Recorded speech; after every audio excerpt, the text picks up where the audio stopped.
Okay, so thanks for including the paper in the session. This is joint work with Ian, who, as Tony said, is here. So I'm going to today talk about the environmental externalities of hedge fund activism. Okay. And so recently, there's been an increasing emphasis on stakeholder governance in recent years, right? So we can think about this on the practitioner side. BlackRock has talked about to contribute to society, and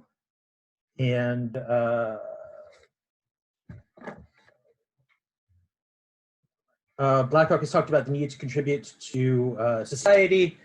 Other U.S. corporate leaders have talked about moving away from the mode of shareholder primacy. In terms of academic research, Oliver Hart, Luigi Zingales have written sort of a provocative paper arguing that maybe the objective function for that firm should maximize in some cases is not shareholder wealth, but rather shareholder welfare. And under certain conditions, this can include considering other stakeholders and things like the environment.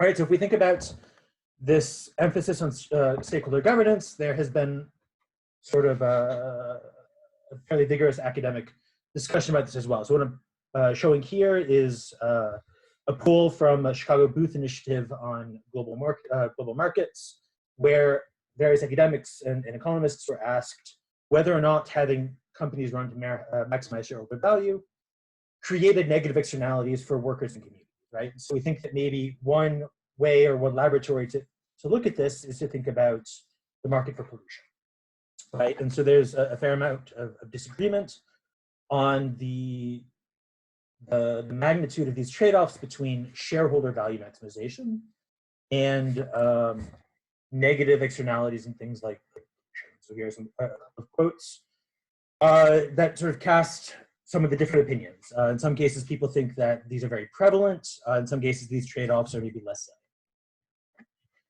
And so in this paper, what we're going to do is to ask to what extent do shareholder and stakeholder governance outcomes conflict? And we're going to consider this in the question of firms' environmental behaviors. So the empirical setting we're going to use are activist hedge fund campaigns. And so we know from the literature that activist hedge funds play an important role in promoting better governance practices. The returns to activism are generally positive, and I guess more practically, we think that activists are a type of institutional investor who may not have per se pro-social preferences. That is to say, their primary objective is probably to maximize value. And so we want to understand is whether or not this positive value comes at the expense of other stakeholders who might be affected by these emissions. And so there are a variety of reasons why we might think that activism could be bad for the environment.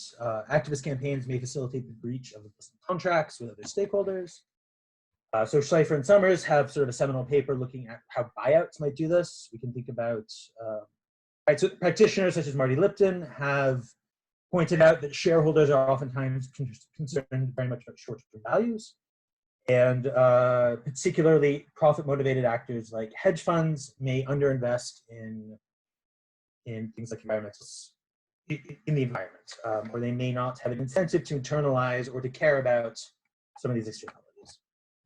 On the other hand, we can also think of several reasons why shareholder maximization or value creation may not have negative impacts on the environment, right? So we can think about there being direct effects, that is to say investors may care about environmental risks for both financial and non-financial reasons. So my colleague Alexander Dyke and co-authors have some evidence that, at least in the international cross-section, institutional ownership is associated positively with ENS performance, that is to say environmental and social performance. And that in their setting, these institutions, which are a large cross-section of institutional investors, are motivated both by financial and social returns. So we can think about these direct effects either potentially coming from pro-social preferences per se, or financial consequences such as better risk management.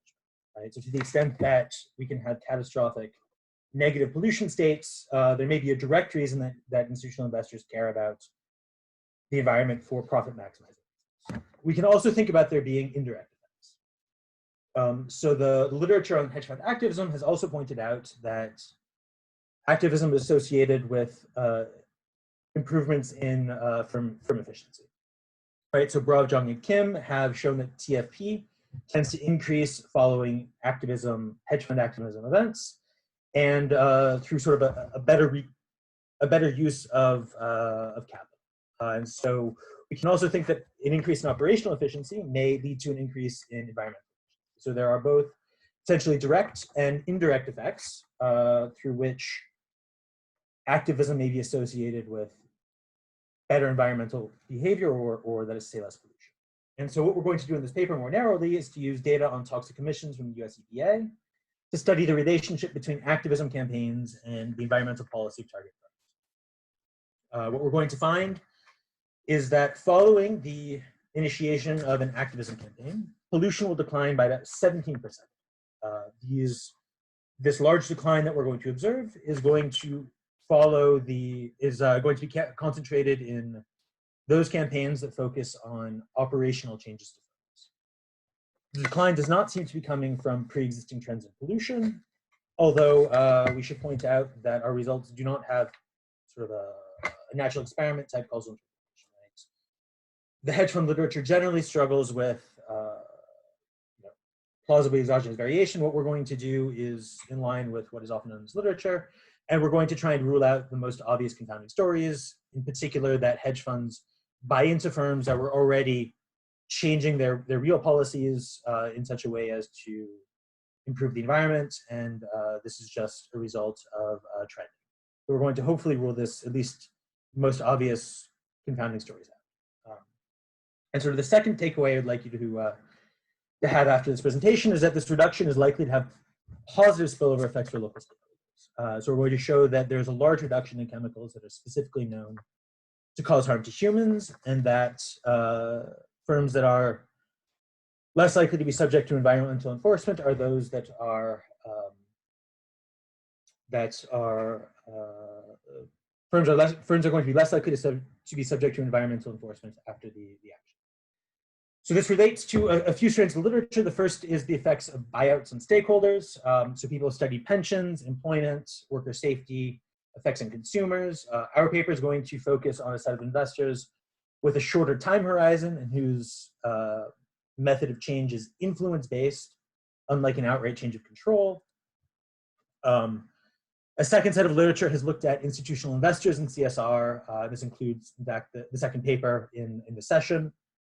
And our paper is going to focus on a specific set of investors who we think of typically as among the most profit-driven. And so in this setting, we're hopefully going to be able to quantify some of the trade-offs between pure profit maximization and environmental spillovers. Of course, we contribute to the hedge fund activism literature. There's a large amount of evidence that hedge funds seem to increase value, but substantially less is known about non-financial stakeholders. And finally, we're going to contribute to the newer literature on climate finance. And within this broad literature, there is a specific subset that looks at various characteristics that inform firms' environmental or pollution policies.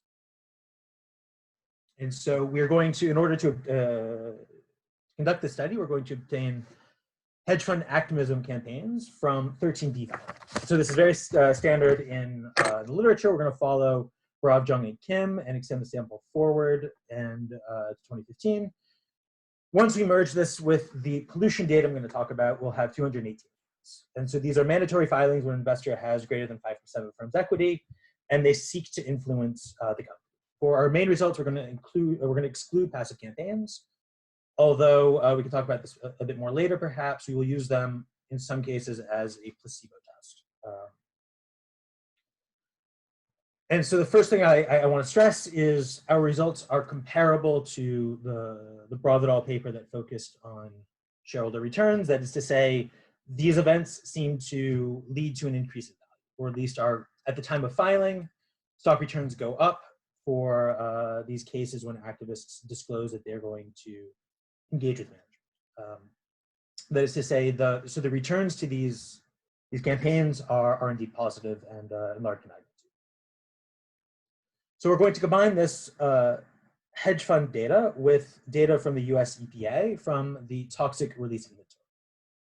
And so this is plant chemical time level data that's going to report for each plant chemical year the pounds of ground, water, and air emissions. Now, one chemical may have emissions that are in several of these leads. And so the most common medium of emission is air. So about 96% of these plant chemical observations involve at least air emissions. Water and ground pollution are less common. So this is about 18 and 12% will report water ground emissions. This said, the largest amount conditional on there being a positive emission is for ground pollution. And so we're going to, in many cases, sort of aggregate up these pollutions of ground, pounds of total pollution, but we can also separately estimate this for various, each media separately. And so plants are required to report if they employ at least 10 people, use a meaningful quantity of one of 600 chemicals, and operate in certain industries. Importantly, this does not depend on whether or not a firm is public, right? So we're going to have the universe of pollution for these 600 chemicals in facilities that use that employ at least 10 people and operate in largely manufacturing industries. So the database is going to contain the parent company of each plant, which we then use to match to the parent companies that are targets of the hedge funds. After this matching, we're going to have 1,333 plants. So they're going to use collectively 5,174 chemicals once we have engaged in this.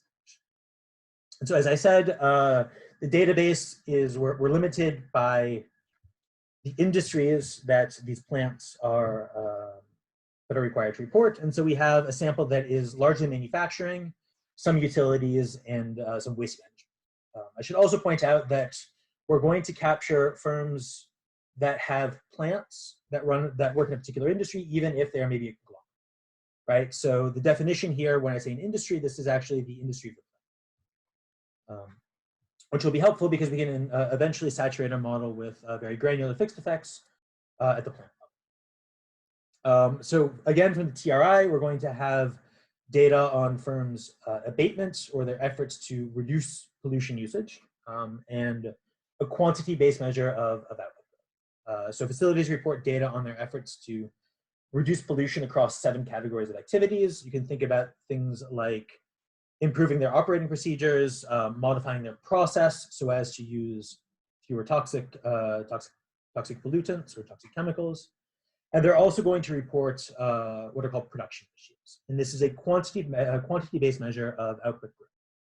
So for example, in a given year, the firm is going to report the number of goods that they produced or the number of input procedures that a particular chemical was used this year, scaled by the number in the previous, right? So we can think about this as 1 plus the growth rate, and we're going to use both this growth rate and a normalized measure of cumulative growth to see to what extent there are potentially effects on production. And so our empirical methodology is going to be an OLS regression where we're aggregating pounds of pollution across all media for a given chemical in a given year. We're going to regress this against a dummy for activism that's going to take the value of 1 in the year of and the 4 years following the initiation of an activism campaign. And we're going to saturate this regression with as many fixed effects as we can. So we're going to include things like plants' chemical fixed effects, chemical times year fixed effects, and in most specifications, we'll include an industry times year fixed effect. And so this industry times year fixed effect is going to be at the 6-digit NIAX code. And again, recall that these industries are defined at the plant level. So we're going to really try to soak up as much variation in the secular usage of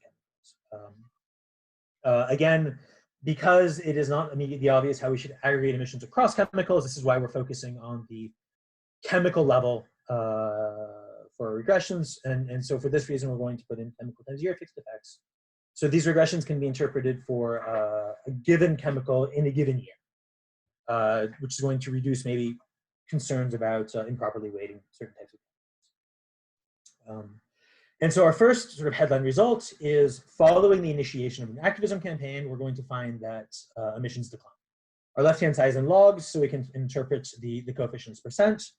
And so our preferred interpretation is following the initiation of an activism campaign, emissions decline by 16 to 19%. Now, as I pointed out earlier, we don't have an actual experiment. The most obvious sort of confounding story would be that there was some existing trend whereby hedge funds bought into a plant that was already changing its procedures and just happened to show up in the post. And so when we look at the dynamics of this, we can see that this is probably not the case, right? So there was no obvious pre-trend following the initiation of an activism event, and emissions indeed declined once once the hedge fund began engaging with management. We can then look at the intensive and the extensive margins. We'll find that firms are more likely to stop using chemicals relative to the baseline. They are less likely to begin using a new chemical. So these effects are indeed coming from both the intensive and the extensive margins. We can split this by category of emission. What we're doing here now is considering only air emissions, only water emissions, or only ground emissions. We'll find that the intensive margins are coming from all media. The extensive margin primarily comes from air and water, which were not reported for brevity. But again, so this seems to be associated with a large decline across a large category of. Now, a natural question is, to what extent are these relationships driven by actual operational change, right? And this doesn't necessarily have to be that hedge funds are explicitly choosing to favor the environment. In fact, we think that this might be sort of a byproduct of hedge funds generally advocating for more efficient technologies. And these more efficient technologies are potentially, or in fact, probably better for the environment. Now, how can we look at this? Well, we can look at which categories or which types of engagement events are going to be responsible for these. So we're going to separately estimate our regressions by the stated reason or reasons for activism. That is to say, when hedge funds announce that they bought a stake, when they disclose those filings, Bravidal categorized each activism event by various categories. And so these categories are things like business strategy, corporate governance, whether or not they're advocating for a firm to sell itself, whether or not they're advocating for changing capital structure, and whether or not there's sort of an other category, or they're just articulating that they believe a firm is undervalued and they can unlock shareholder value. And so when we split by these categories of activism, we're going to find that the general category and the operational or the strategy type categories are those where the results are concentrated. So this gives us some context or some color on potential mechanisms, right? So this doesn't seem to be, again, a byproduct of selection, because we wouldn't necessarily predict that if hedge funds were purely picking stocks that were going to decline in emissions, that this would concentrate in the operational type category. Now, again, this does not have to mean that they are explicitly choosing to make the hedge fund green. In fact, we don't think that that's the case. We think the case is more likely that they are modernizing the firm, and in doing so, they are going to bring to bear better technologies, and this is going to have a positive externality or positive spillover effect on employees who work using these dirty chemicals, or local communities who are maybe going to be exposed to fewer air pollution type emissions. And now, so what's changing? Thank you, Tony.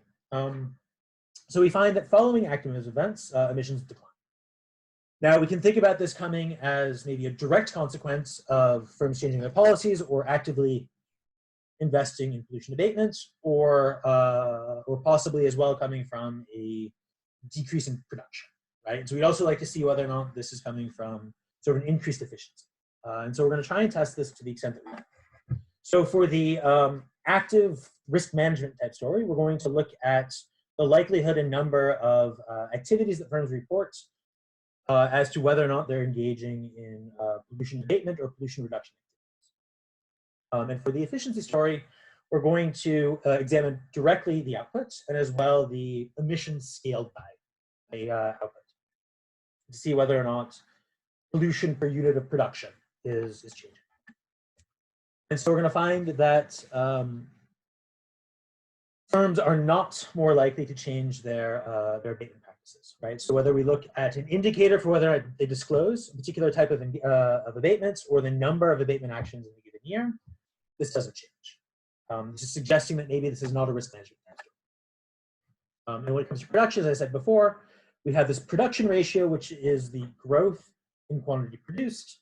So we're going to consider this growth rate, and we're going to create a cumulative normalized production measure. Unfortunately, we don't actually have the amount of output, so we're going to grow this forward using cumulative growth rates and specify certain the correct amount of fixed effects such that we can think about this as being changes in cumulative production. And we'll find that under both measures, that is to say the growth rate or the log normalized level, production declines. Growth rate declines by about 2% and production declines by about 9%. Again, this is consistent with an absence of pre-trends. Now, when we take the ratio of this, that is to say we take a log of pollution scaled by this normalized production, we're going to find that emissions scaled by output declines, and therefore efficiency potentially increases. I should point out this variable itself is actually quite noisy. We're taking the amount of pollution, scaling it by a generated variable. And so ratios themselves are a bit more complicated to analyze. Generated ratios are just very noisy, right? So this is consistent with an efficiency story, although it is measured with less statistical precision, predominantly because this is sort of a difficult quantity to measure. And so for the last few minutes, I'm just going to talk about the potential for spillovers to local stakeholders. And so we're going to do this in two ways. The first thing that we're going to do is to look at within the universe of chemicals that we observe, whether those chemicals that are also known to be particularly harmful to humans are going to exhibit particularly large declines in usage. And for this, we're going to use the EPA's IRIS data for definitions. And we're going to examine whether plants are less likely to receive government violations for violating various federal environmental laws. For this, we're going to use the EPA's ECHO database. And so the first results, as I said, are on the chemicals that are known to cause harm to humans. We're going to examine this effect separately for chemicals that are known to impact all human biological systems in columns 1 through 3. We're going to find that these declines are about 25% relative to baseline. And then we're going to separately estimate this for each biological system that is in the EPA database. And we're going to find, broadly speaking, that all types of biological systems are potentially impacted. So to give you an example here, we've classified this using the EPA's IRIS system. This impacts about 58% of the observations. And one commonly or frequently used chemical is something called toluene. This is the same chemical agent that was used in industrial spray paints, in jet fuel, and will have adverse effects on both the brain and the kidneys. This is also the chemical that if you were a child and you grew up in the US and heard public service announcements about not sniffing glue or not sniffing spray paint, it was because of toluene, right? So this is also a hallucinogenic that is used frequently in manufacturing. And so these are the types of emissions that are particularly being decreased. Now, for the employees that are engaging in this production, we would argue that reduced exposure to to drugs like toluene is probably going to have a positive spillover effect. And so the last test we're going to look at are the probability of a firm being subject to an EPA enforcement.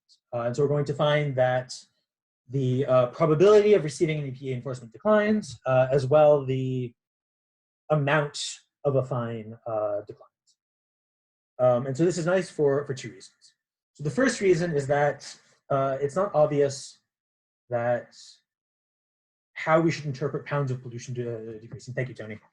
It's not obvious how we should think about pounds of pollution decreasing, right? So To the extent that we're trying to measure externalities, and to the extent that governments are trying to regulate externalities, this is consistent with the idea that at least what policymakers care about is also changing, right? So this suggests that there is indeed a real scope for there to be positive local externalities. Now, the second advantage of this is that our results are mutually consistent with the pounds of chemicals results that we showed you earlier. So if we look at this by different statutes, the reductions are primarily coming from the Clean Air Act. And so as we showed before, these are among the most common types of pollutants, and they are also among the strongest results that we found in the first section. Right? So that is to say, we found large effects in air emissions, and these effects are apparently large enough to show up in reduced government enforcement. Again, giving us confidence that this is a robust effect that is likely to be of concern to local communities and to regulators. And so just to conclude very briefly, what we do in this paper is to use toxic emissions data from the US EPA to study the relationship between hedge fund activism campaigns and the environmental policy of target firms. We find that firms' emissions of toxic pollution declines by about 17% following the initiation of a hedge fund activism campaign. And this decline does not seem to be coming from pre-existing trends, although we should be careful not to overdo. These results are not explained by increased investment in pollution prevention. And given the large reduction that we observe in harmful chemicals and the reduced likelihood of there being a government enforcement, we believe these results suggest that there are spillovers to local communities. And what I hope that everyone takes away is that these results suggest that the gains from activism do not necessarily come at the expense of other stakeholders. Maybe that profit maximization is not per se always in conflict with larger social or stakeholder outcomes.